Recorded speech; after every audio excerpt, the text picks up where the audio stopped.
push to shut down independent media, and it starts by pulling funding. WMNF just lost $100,000 from a state education grant that was vetoed.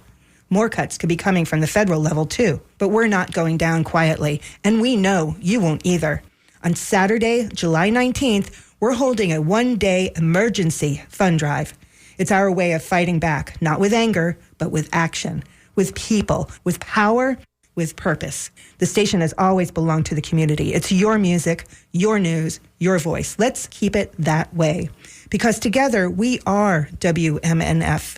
And together, we will keep the mic in the people's hands.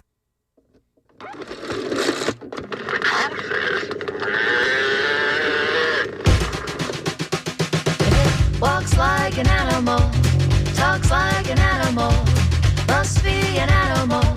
Come hear the animals, talking animals, talking animals.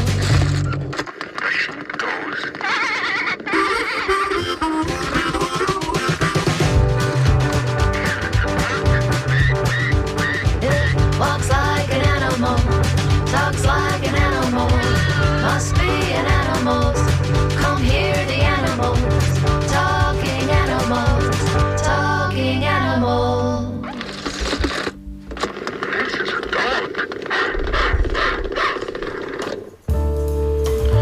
Good morning, this is Talking Animals on WMNF. I'm Duncan Strauss. My guest today is Marsha Panuce, founder in 2014 of Donte's Den. Nestled in Miami City, Florida, and extending across 50 acres, Donte's Den is fundamentally an animal sanctuary, but beyond that, functions as a distinctive, multifaceted facility. Right off the bat, Donte's Den distinguishes itself as a sanctuary, and then it primarily houses dogs, about 80 dogs at last count. A large number of these animals, by the way, are available for adoption. Another notable Donte's trait is that it's also home to 20 farm animals, plus 3 cats for those scoring at home, not counting pets in both long-term and short-term boarding whose owners are unable to care for them due to illness, military deployment, or other circumstances. Another novel attribute is that these animals don't stay in traditional kennels, rather they're housed in large, air-conditioned so-called dens, created to evoke comfy living rooms. These dens also have direct access to outdoor areas. Other notable amenities include a therapeutic bone-shaped pool and an on-site veterinary hospital. On a very related note to our talk today, the Dog Bar St. Pete is opening a new location in Sarasota, and Donte's Den has been selected the fundraising recipient of the Dog Bar's grand opening this Saturday, July 19th. We'll discuss that amidst various aspects of Donte's Den when I speak with Marsha Panuce in just a moment here on Talking Animals on WMNF. Coming up later on today's show, I'll talk with Miriam Parham, the co-founder and president of Florida Voices for Animals. Among other components of the organization's agenda, Florida Voices for Animals produces the annual Tampa Bay Veg Fest, the highly regarded, multifaceted day-long event.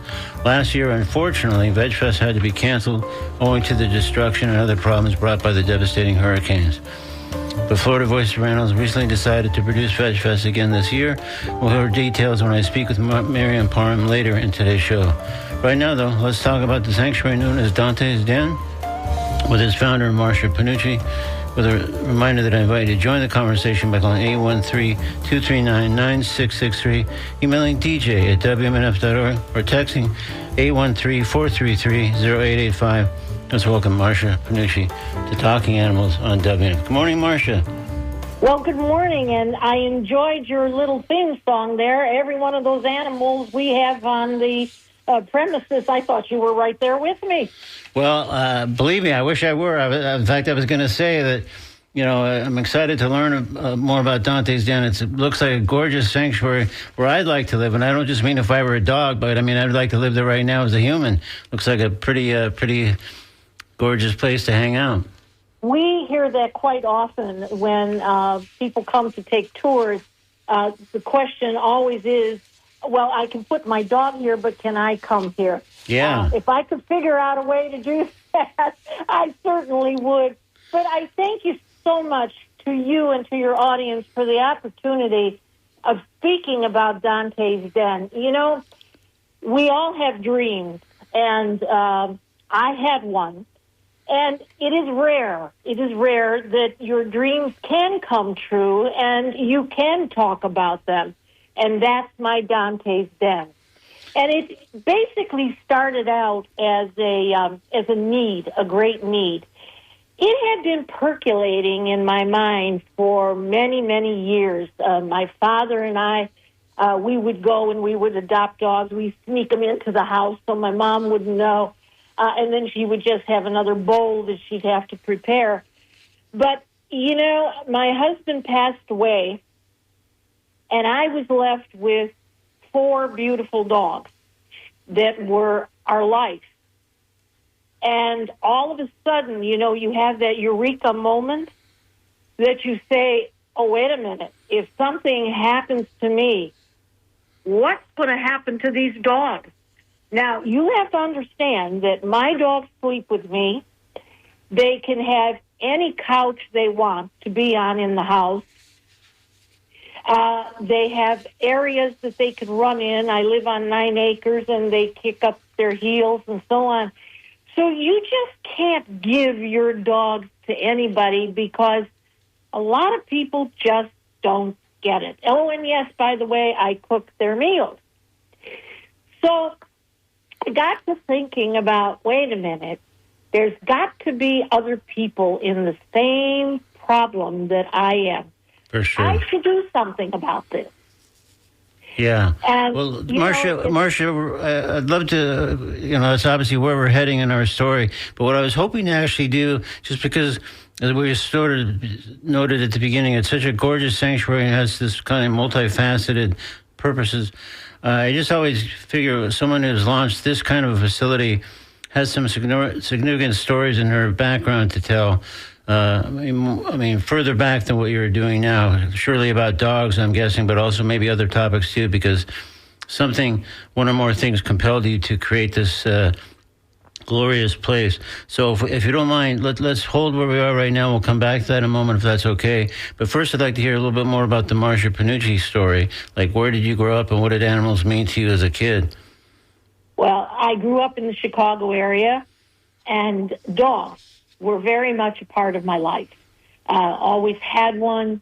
Was always proud that I could, you know, train them to do wonderful things like come, sit, stay. And so it was always there. You know, I've got to be able to do something with these dogs. And I had a habit, as I said, with my dad. We would go to a local shelter on Saturdays, and he and I would somehow always come home with a dog.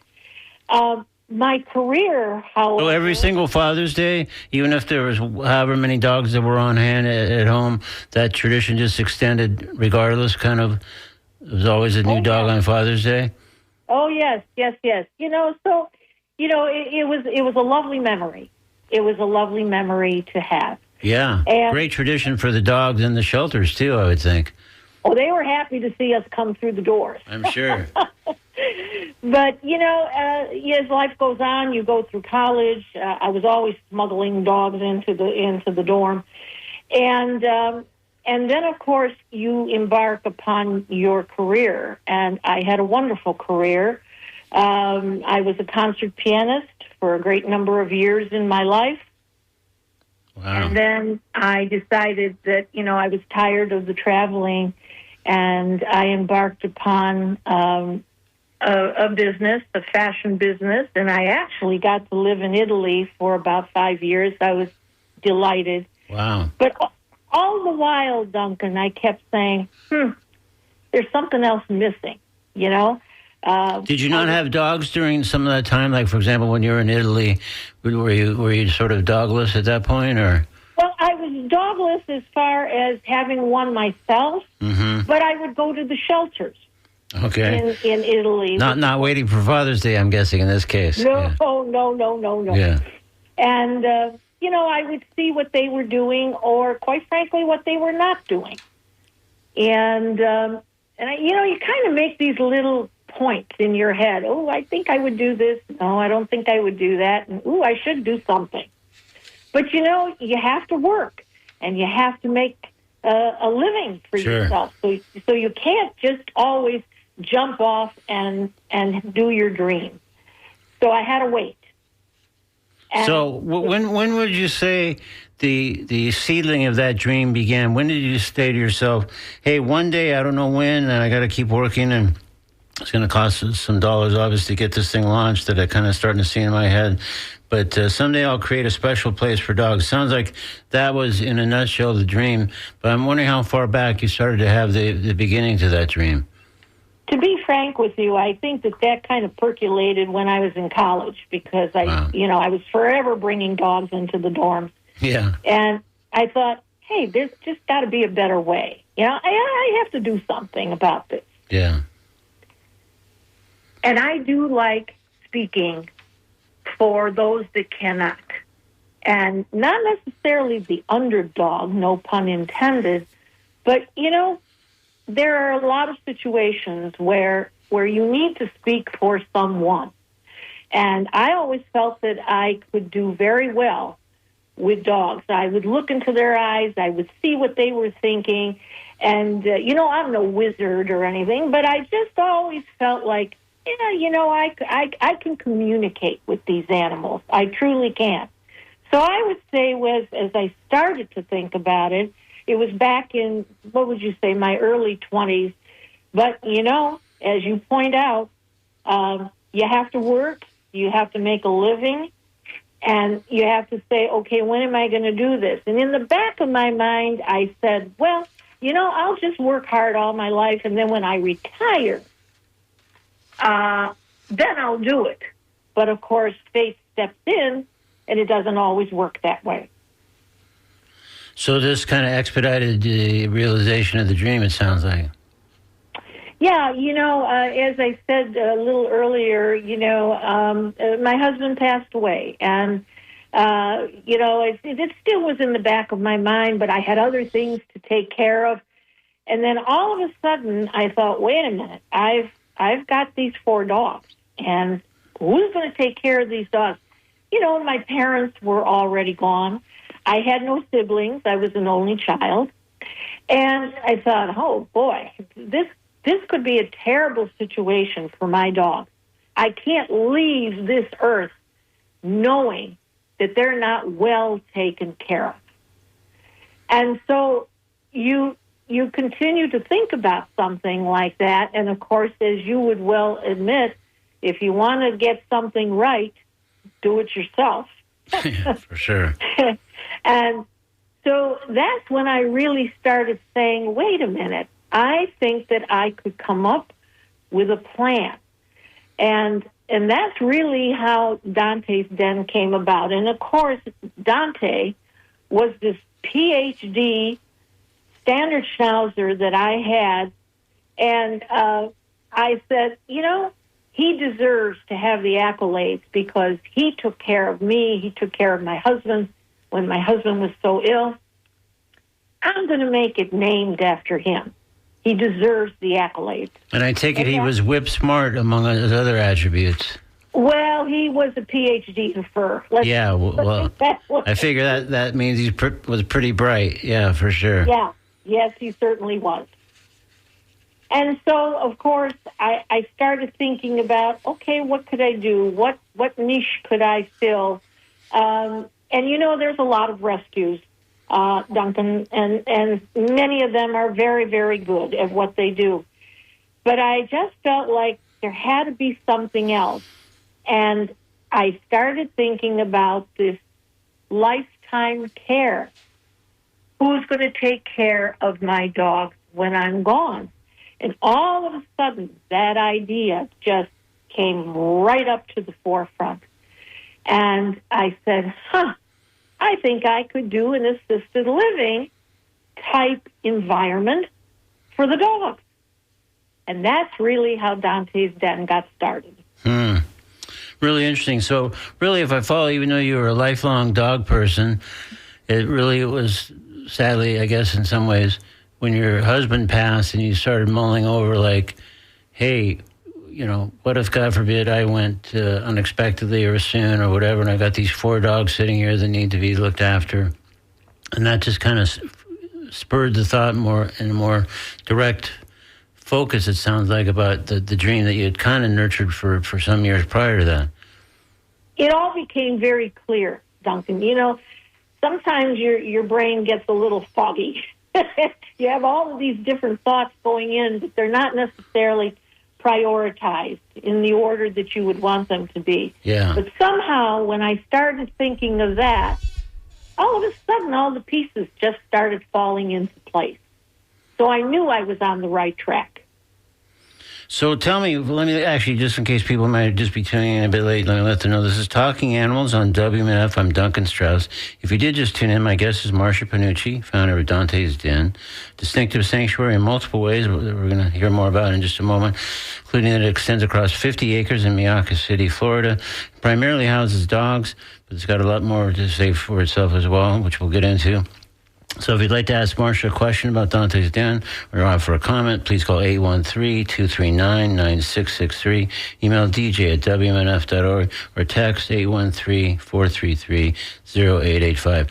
So from all your time in shelters over the years, and even when you were in Italy and didn't really have a dog living with you, had you made kind of a list of elements that you would like to see once you were in a position to open your own facility?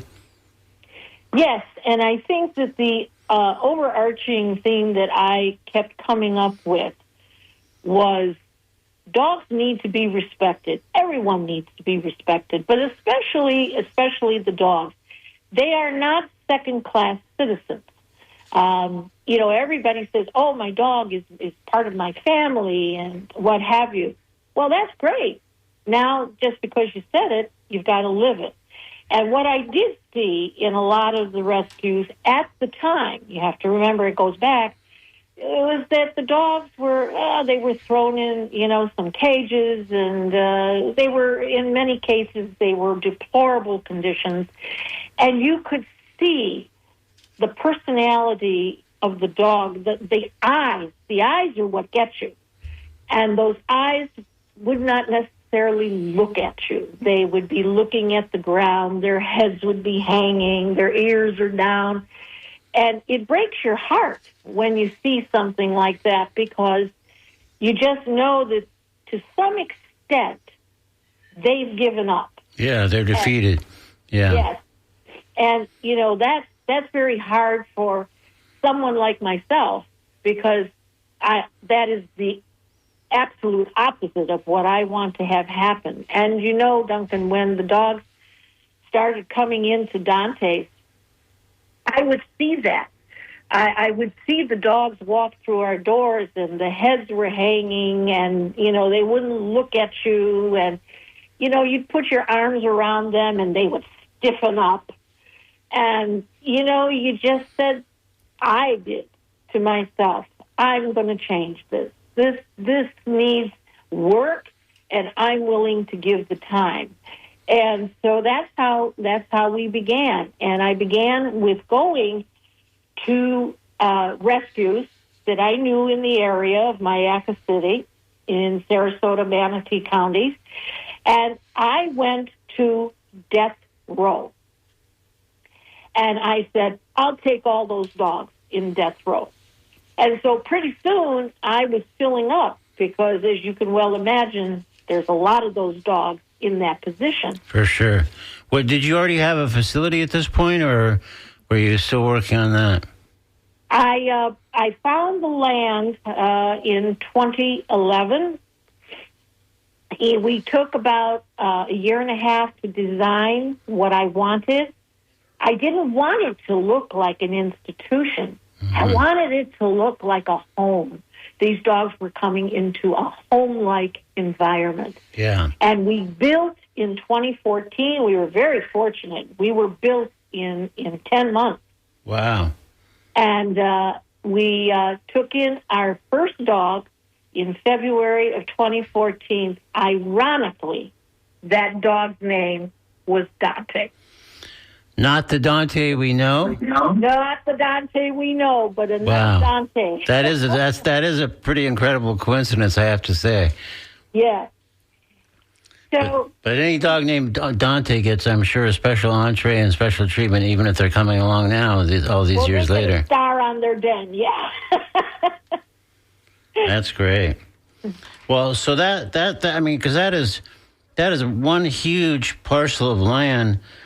And did you figure, again, your dream would be realized, but there'd also be subsequent elements to the dream? So you felt like, hey, I really need a huge hunk of land here to develop this over time, because I'm in for the long haul. There's going to be a lot of elements to this. Because, again, 50 acres, I mean, that by almost any standard of any kind of sanctuary, that's huge by itself, much less that this is specializing in housing dogs. So was there something in particular where you said it's got to be gigantic just because I'm looking at the future as well? Or what prompted that sort of massive parcel of land? Well, the first thought that I had is that I didn't want to be landlocked, because as you could well imagine, development was already coming out of the interstate. So I didn't want that to have happened. But I kept saying, I don't need to be the biggest, although I needed, in my mind, the 50 acres, but I want to be the best. And I want to be able to offer these dogs many different opportunities on that property. Brick and mortar only does so much. Yeah. So you have to have other things that these dogs can participate in and kick up their heels and just have a good old time. And we always say it's the best place to be a dog. Well, like I said, just from what I've seen and heard, I wouldn't mind being a human there, too, much less being a dog. We'll get a den ready for you. Okay. I should hope so. I'll be over this afternoon. Okay. But, no, but it sounds great. So, like, what if there was a bit of a list or criteria, what were the key things? I mean, you have this massive piece of land. You've gone through the death row to collect dogs that otherwise were going to meet the horrible fate. So what else were key sort of attributes that you thought, okay, this is what Donte's Den is going to have. This is what I've thought about all these years and visiting all these shelters over the years. Were there specific components that you can name? Yes. One of the major components I felt that was very much needed was outstanding medical care. Yeah. So I built a fully equipped hospital. We have a surgical arena. We have the digital x-ray, the sonogram, obviously exam rooms and the such. And so we can take care of the immediate needs of the dogs. Yeah. Now, we do have veterinarians that come in for a day, some come in for a weekend, what have you, and they administer to our dogs. And they love coming because we outfitted it with the best equipment we could get. And so that we can take care of these. There's no small problem, but a lesser problem can grow quickly if you don't take advantage of the medical care that we have. Yeah. So we have a full pharmacy, and we can do a lot of the preliminary work so that by the time the veterinarian gets in, he knows what he's dealing with and can administer to our dogs. So that was very definitely number one. And number two, I kept saying, I don't necessarily want the dogs to be walking on leashes. Now, somebody in your audience might say, well, what are you thinking, Marsha? Of course you have to have a leash and for the safety. Yes, you do, if you don't compound your own area, fence in your own area well enough that they can be off leash and kick their heels up and be a dog. And so that was number two. I needed area for them. There's an agility course. Of course, we have the pool. They love the pool. The pool is designed for the dogs. It has a sloping base.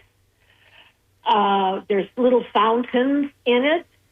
The major fountain, by the way, Duncan, is a fire hydrant that spews water. Yeah, the picture certainly depicts that, and I thought that's great just by itself. That's got a nice humorous touch as well as being, again, a nice facility for a dog. And they love it. And they play. There's water balls in there and that, and they just have a good time. So that was a major consideration. And when you come out to see Donte's Den, you will see we've got it aesthetically compounded, but they are in areas that they cannot get out, but they can run around and have a great time and just be untethered. They can just be what they want to be. So I was going to get into this with you later, but as you're describing this thing, I can't help but ask now, like to launch the place and get it going there, it came together quickly. Fantastic. It was built in 10 months. That's incredible. But what about the funding? What did you rely on to get it launched and to get some of these facilities built and to get the pool set up and some of the things that you mentioned? Well, the original build-out, which was, I believe it was 5 buildings, including the hospital. I am a private 501c3, and, of course, we have a board of directors and the such. But to be very frank with you, I was writing the checks. I felt that if I'm going to embark upon a situation like this, you've got to put forth your best. And I had been saving all along. I used to put my CDs in order and all of that. And so I was ready to write the checks. Mm-hmm. So the first day that we opened, Duncan, we had no loans, no mortgages. Everything was paid for. And I could sleep at night knowing that everything was taken care of. That's now, great. Since then, of course, you need assistance. And because we are a private foundation, and somebody may say, well, why are you private, not public? We could be public. We could have been public based upon the donations that we received in our second year. But the board of directors has decided at this particular moment to stay private because we are still in a growing mode. So we need to make decisions quickly and responsibly. And, sometimes when you have boards that are very big in their attendance, you don't get things done quickly enough that you want to. They're not nimble to make quick decisions typically in those situations. Correct. Yeah. That is correct. And I'm very fortunate that I have a board that has like values that I do. We don't spend money needlessly. I don't take any money out of the foundation. I don't take a salary. I don't take anything. And we all contribute in. And then, of course, we have fundraisers. Yeah, I was going to ask about that. So the way it's set up as a private foundation, do you still accept donations in the more conventional sense, or is there something different about how that works? No, absolutely. In fact, we live on the generosity and kindness of donations of the general public. Okay. So we're blessed in that regard because it's the public that keeps us going. Sure. And we should just mention at this point then the website is Donte's Den. It's DONTES den.org. If you want to see more about what we're talking about, and I guess that's a place you could, if you felt so moved, you could make a donation to help support the operation. So let me ask you about some things that, as you were thinking about this over the years and getting ready and then actually opening the thing, like what I'd be curious to know, like what key traits did you not want? For example, if I follow this correctly, maybe correct me if I'm wrong, there's not really a volunteer operation. It seems like it's more paid staff versus volunteers. Do I have that correct? Yes, you do. And can you tell that? I mean, that's pretty interesting as these operations go. So why the no volunteer stance? What's the philosophy, let's say, behind that approach? Well, volunteers are a lovely group of people whose heart is definitely in the right place. But we have a culture out at Donte's Den. Very simply, the dogs come first. We have certain ways of doing things. And, people come, volunteers come, and they're wonderful. But they have ways of doing things because they've brought them over from other rescues and the such. It doesn't always gel with what we want at Donte's Den. So I made the conscious decision, and expensive one, by the way, of having full-time staff salaried. Now, one thing you have to remember is we are one of the only 24/7 operations in definitely in the county, if not in the state. And so we have to have round-the-clock caretakers on the property. So we have a day shift, which, of course, is most of the salaried people are on the day shift. Yeah. Then we have afternoon shift, which goes to 10 o'clock, 4 to 10 o'clock at night. And we have a vet tech and a vet assistant working that. And then, of course, we have overnight, which is also a vet tech and a vet assistant. So we are administering to these dogs all the time. Volunteers, they want to come, bless their hearts, and they want to, work just a few hours, and then they want to go on with their life. And I need more commitment than that, So That's why I went salaried. Well, I totally get your thinking. To me, it would also be, as you've noted about some of these other elements, no small cost to maintain. So how many full-time and part-time staff people does that mean then that you have there? We don't have any part-time. We have 12, soon to be 13 full-time staff members. Wow. And so, we're a little village. Yeah. No, again, I'm just trying to think about budgetary elements or whatever. So let's hope people are zealous in their donations and other.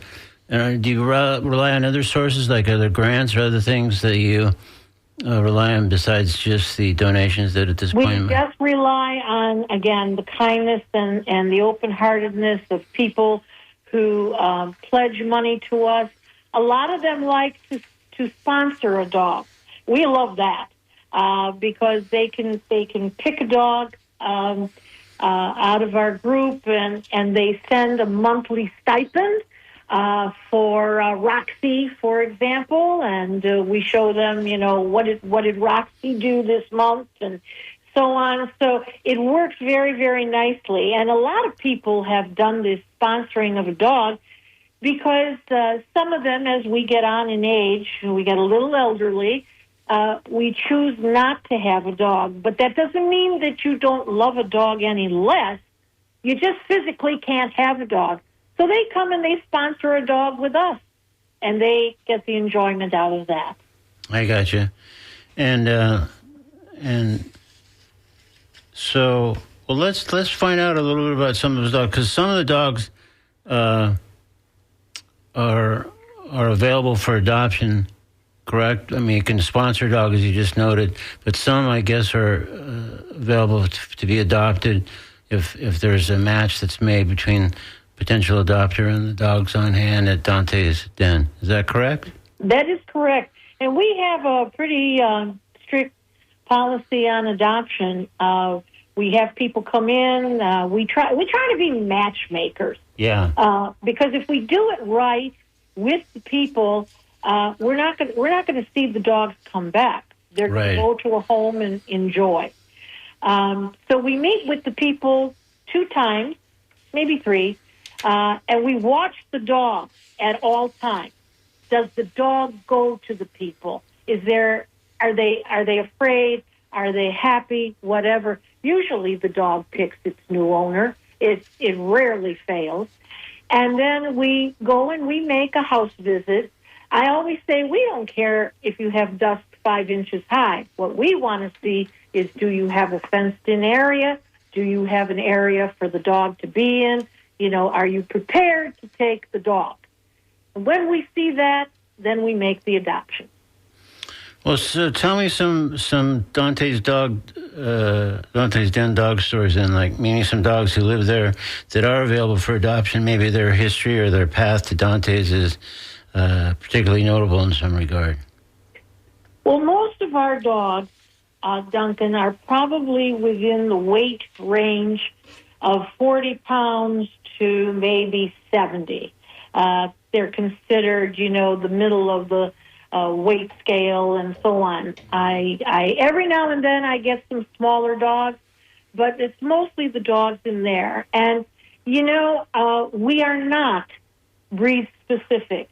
We have Rottweilers, we have a German Shepherd, we have a Pit Bull, which, by the way, I find to be the cuddliest dog ever. And, some of your audience might say, what is she, smoking something? No.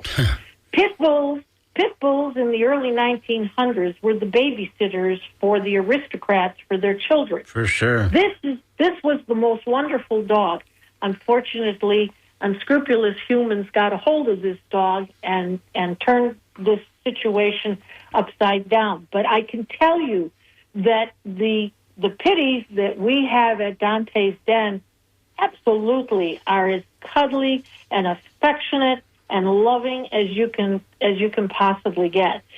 So most of our dogs also are within the age range of perhaps 5 years of age and on up.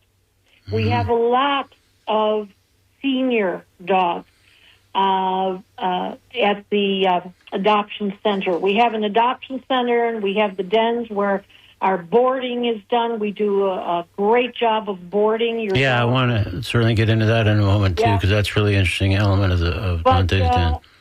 I call our senior dogs aged with distinction. Okay. And they enjoy their life. For the most part, they're still running around and playing and that. And they're just lovely dogs. Well, I want to get into the boarding thing, like I say, in just a moment, but just as a quick detour, because I think it's interesting amongst all the sort of dog emphasis and the big focus of your life from early on, obviously, as we've established.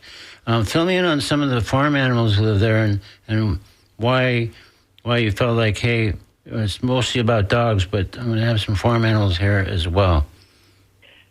Well, as you could imagine by now, I have a hard time saying no. So I did suspect that might be the case, yeah. Yeah. And so a lovely farmer in the area, a rancher actually, came to me. He was in an overbred situation with the miniature Holstein. I had never seen a miniature Holstein. I'm a city girl, Yeah.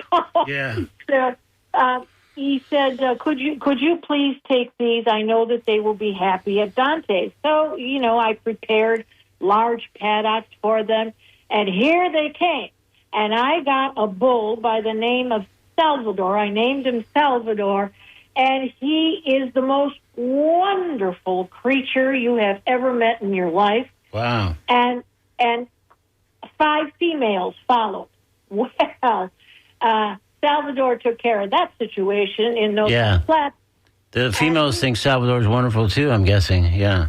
Oh, he is a vision. He is just a vision. He's so beautiful.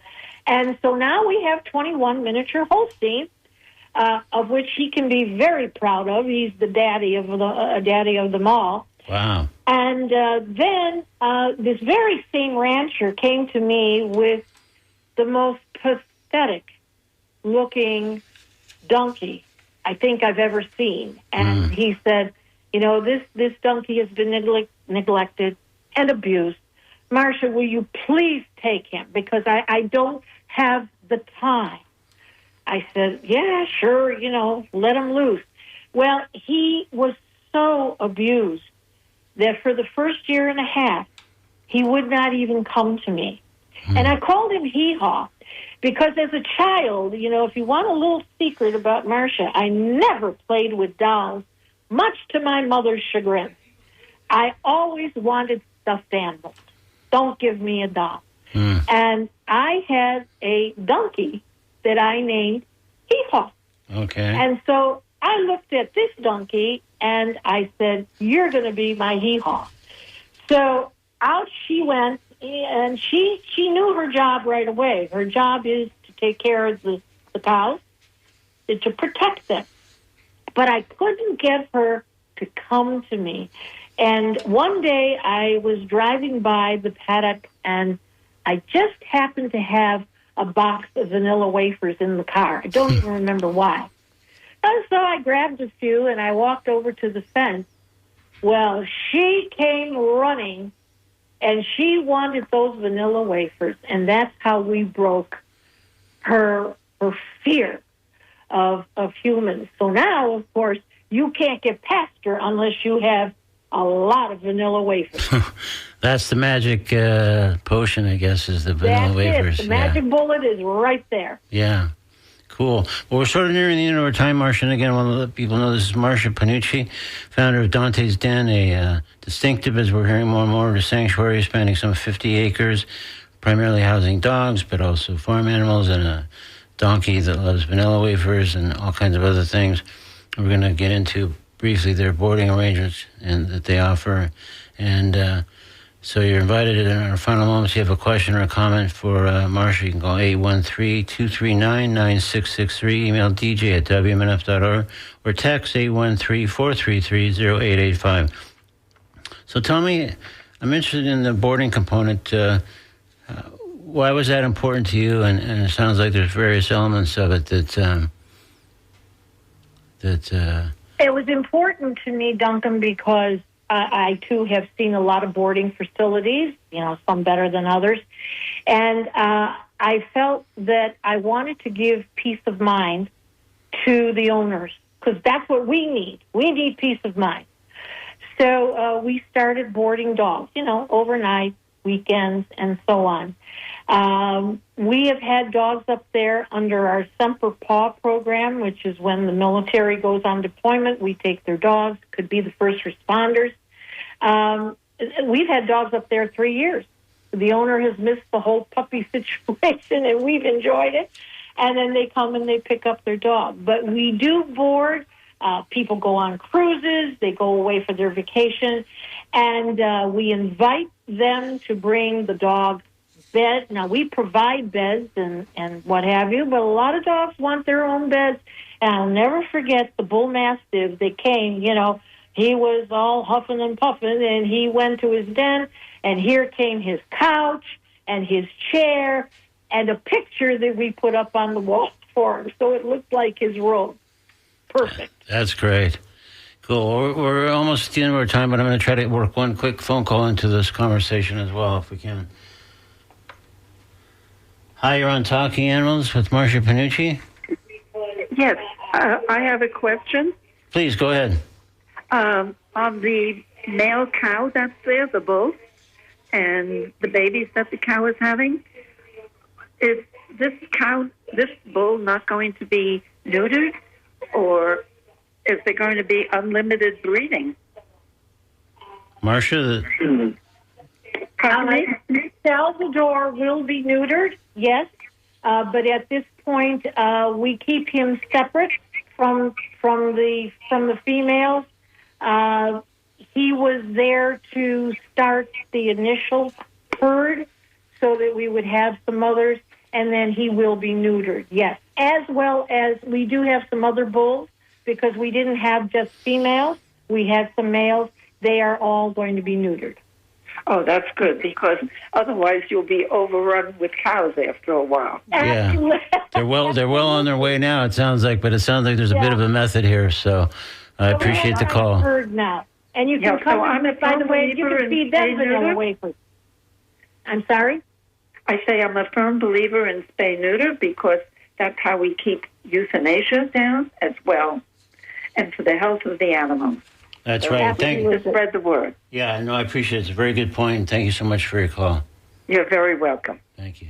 All right, Marsha, well, we have reached the end of our time. I just want to mention one more time specifically that the Dog Bar St. Pete is opening a new location in Sarasota, and Donte's Den has been selected the fundraising recipient of the Dog Bar's grand opening this Saturday, July 19th, and so you can go to Dog Bar's website or social media page to find out the details about that. But some of the things that happen as part of the fundraising goes directly to Donte's Den.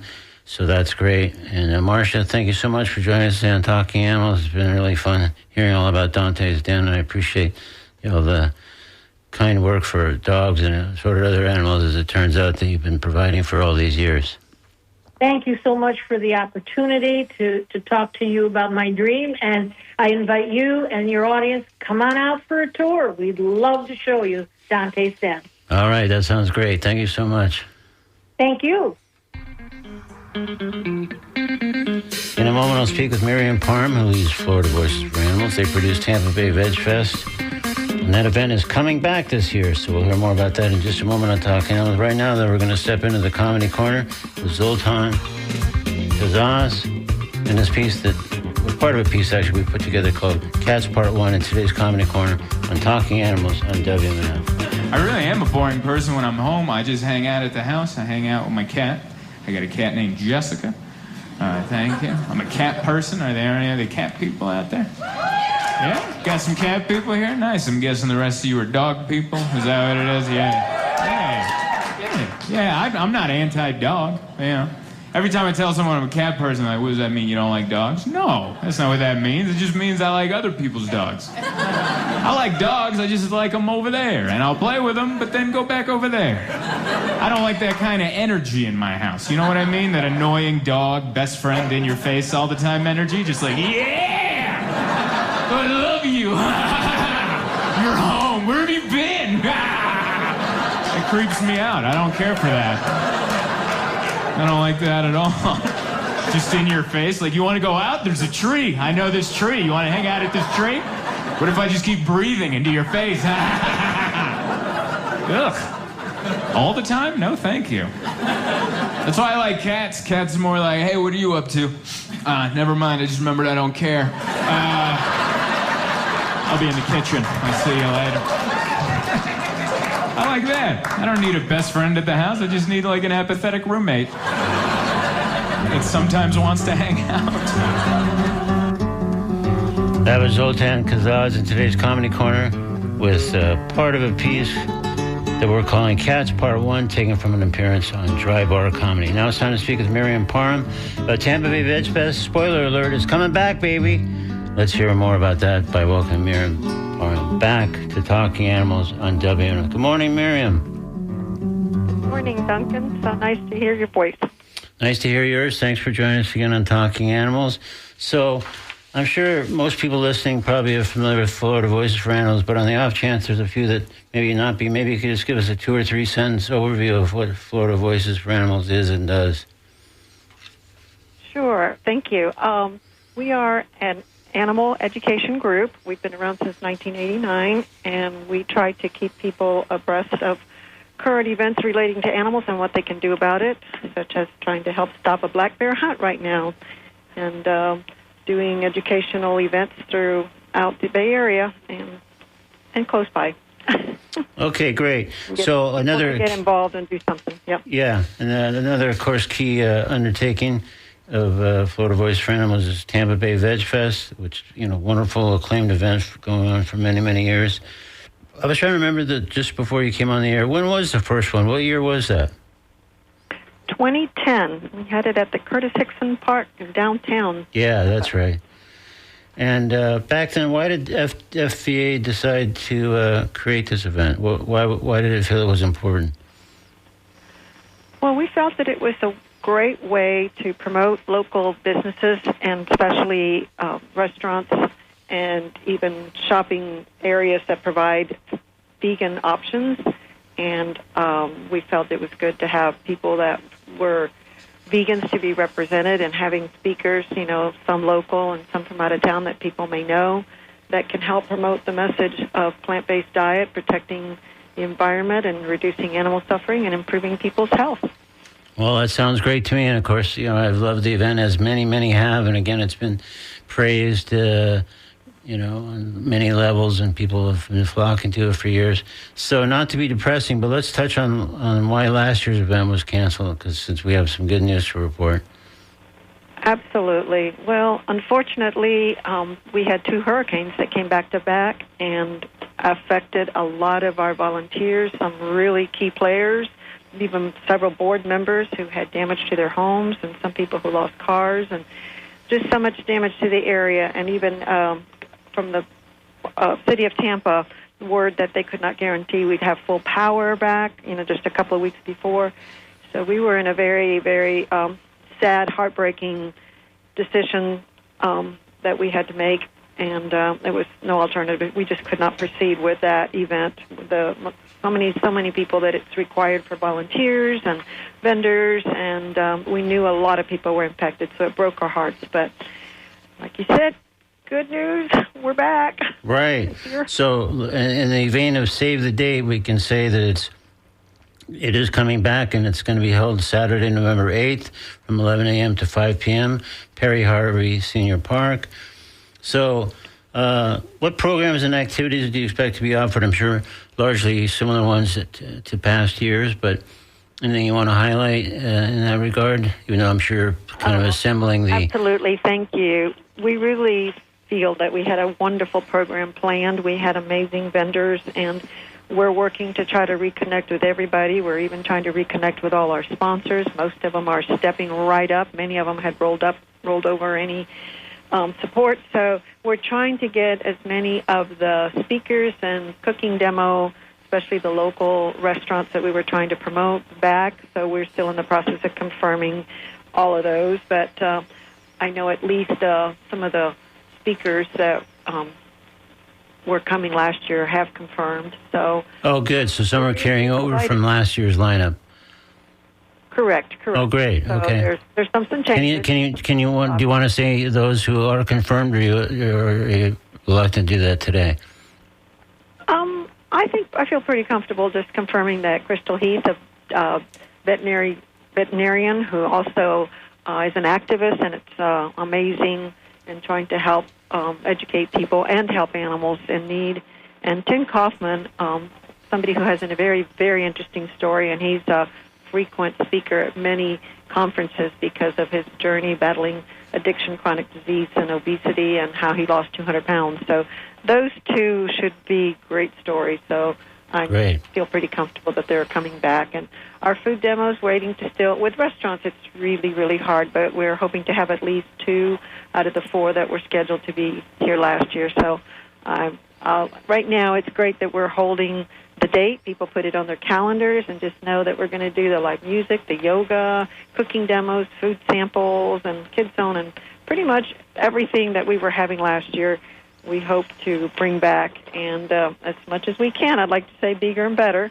Right. I guess we should note that the website is Tampa Bay Veg Fest, so you can go kind of check out the beginnings of the event that's set for, again, November 8th. And they, of course, I think are looking for sponsors. They're always looking for volunteers, so there's ways to sort of communicate with Veg Fest through the website in that regard. Am I correct on that? Absolutely, and I appreciate you saying that, but just a quick disclaimer. We did not remove a lot of the scheduled people from last year, and we hope to update it all in the next couple of weeks. Okay. Remove any that are not coming back. Right. But the very, very important one for a lot of people and for us too is to have enough volunteers.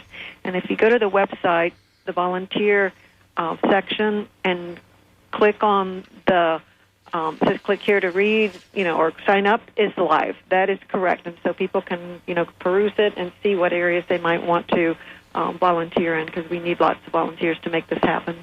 Okay, great. Well, I think that covers us for now. One more time, that's going to be happening. Tampa Bay Veg Fest is back in action Saturday, November 8th, 11 a.m. to 5 p.m., Perry Harvey Senior Park. The website is tampabayvegfest.com, so you can find out more. It needs to be updated on some of the key stuff. But you can certainly volunteer or otherwise get involved, maybe as a sponsor if you're so inclined. So I think that's it for today. Miriam, thank you so much for joining us on Talking Animals. Thank you so much for having us on your show. We really appreciate your support. Have a great day. For sure. Thank you. Bye-bye. Okay, we have just about reached the end of today's edition of Talking Animals. Coming up, it's The Conversation, the great show hosted by Myra Nunez and Joe King Carter. After that, it's The Scoop, WMNF's brief news recap. Then we shift back to music programming with Sam Vall, holding forth from 1 to 3, followed by Bobby Dusenberry sitting in for Nancy C. the traffic jam from 3 to 6 p.m. Let's not forget this Saturday that we have a one-day drive, and that's not an extra fundraising. We're actually trying to make up money that was rescinded from us. So you can always go to WNF.org and donate now. Thanks. We'll see you next week on the Talking Animals.